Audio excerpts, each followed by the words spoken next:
জীবনে তোমরা হেরে গেছো। ভুল। তোমাদের সবই ভুল ধারণা। কারণ এই পৃথিবীতে জীবনে কেউ হারে না, তোমাকে হারিয়ে দেওয়া হয়। যদি তুমি মনে করো যে আমি হেরে গেছি, তাহলে আমাকে দেখো, আমার ভিডিওটা তুমি লাস্ট পর্যন্ত দেখো। আমি ছোটবেলায় পুড়ে গেছিলাম আগুনে। আজকে যদিও বড় কিছু হতে পারিনি, তবে বেঁচে আছি সকলের মাঝে। কিন্তু তবুও মাঝে মাঝে মনে দুঃখ হয়, যন্ত্রণা হয়। কারণ যখন আমি রাস্তাঘাট দিয়ে চলি, তারপর খুব সুন্দর সুন্দর চেহারাগুলো দেখি। প্রত্যেকজনের আলাদা আলাদা একটা করে সৌন্দর্য আছে। আর যখন আমি নিজের আয়নাতে নিজের মুখটা দেখি, তখন মনে হয় এই পৃথিবীতে, এই সমাজে আমার মতন লোকের বেঁচে থাকার থেকে না থাকা অনেক ভালো। কিন্তু আবার মনে হয় যে না, আমি কেন বাঁচবো না, আমি আমার মতন করে বেঁচে থাকতে চাই। আমার পরিবার আছে, আমার বাবা আছে, আমার মা আছে, তো আমি তাদের জন্য বেঁচে থাকতে চাই। কিন্তু একটা ছেলে মানুষের জীবনে অনেক আশা থাকে, বড় কিছু করবে, বড় কিছু হবে, একটা ছোট্ট সংসার হবে।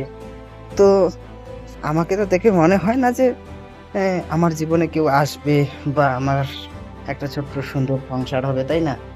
এটা কখনোই সম্ভব না।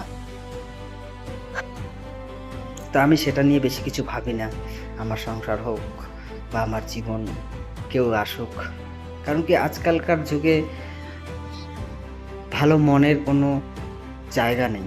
আজকালকার যুগে সবথেকে জায়গা আছে হলো একটা সুন্দর চেহারা, একটা সুন্দর হ্যান্ডসাম দেখতে ছেলে এবং টাকা পয়সাওয়ালা। এগুলোকেই মাহাত্ম্য দেয় বর্তমানের সমাজ, বর্তমানের সবাই।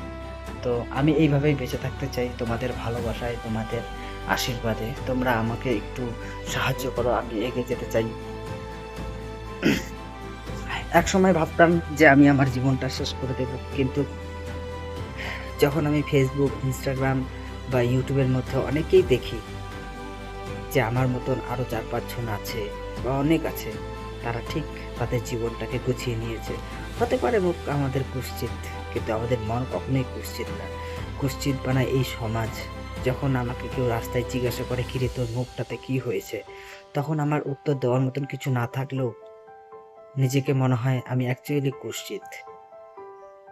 আগুন আমার চামড়া কেড়ে নিচ্ছে, কিন্তু আমার মনটাকে কেড়ে নেয়নি তো। তাই আমি আমার মনের শক্তিতে আজকে এগিয়ে যেতে চাই। আমি পরিযায়ী শ্রমিক। ব্যাঙ্গালোরে আমি কাজ করি, বিল্ডিংয়ের কাজ করি। তোমরা দেখলেই বুঝতে পারছো আমি কাজ করছি। তো এইভাবেই তোমাদের যদি সাপোর্ট থাকে, তোমরা যদি আমাকে সাপোর্ট করো, অবশ্যই আমি আরও এগিয়ে যেতে পারবো। হ্যাঁ, তোমরা যদি আমাকে সহযোগিতা করো, তাহলে অবশ্যই আমি ফিউচারে আমার ফেসটাকে ঠিক করতে পারবো।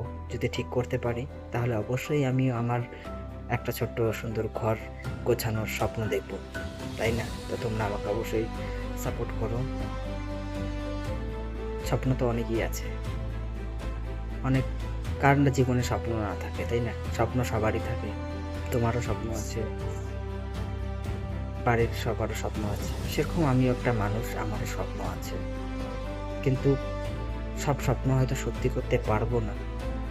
আর যদিও করতে পারি, সেটা তোমাদের আশীর্বাদ, তোমাদের ভালোবাসায়, তোমাদের সহযোগিতায়।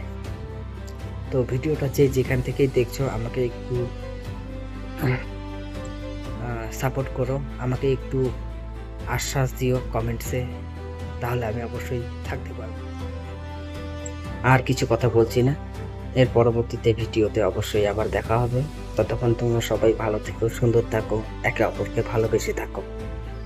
আমার জীবনে ভালোবাসা বলতে কিছু নেই। যদি ভালোবাসা বলতে কিছু থাকে, সেটা মা বাবার প্রতি ভালোবাসা। আদার্স তৃতীয় নাম্বার কোনো ভালোবাসা ব্যক্তি নেই আমার জীবনে। আর আমার চেহারা দেখে মনেও হয় না যে আমার জীবনে কোনো ভালোবাসা বলে জিনিস আসবে তৃতীয় নাম্বার ব্যক্তি হিসেবে মা বাবার পরে। তো সুস্থ থাকো, বাই। দেখা হচ্ছে পরবর্তী একটা সুন্দর ভিডিওর সঙ্গে। চেষ্টা করব ভিডিও বানানোর, কারণ সোশ্যাল মিডিয়ার মধ্যে আমি বেশি অ্যাক্টিভ থাকতে ছিলাম না, কিন্তু এখন আর নিজেকে লুকাবো না, সোশ্যাল মিডিয়া আসবো, নিজেকে দাঁড় করাবো।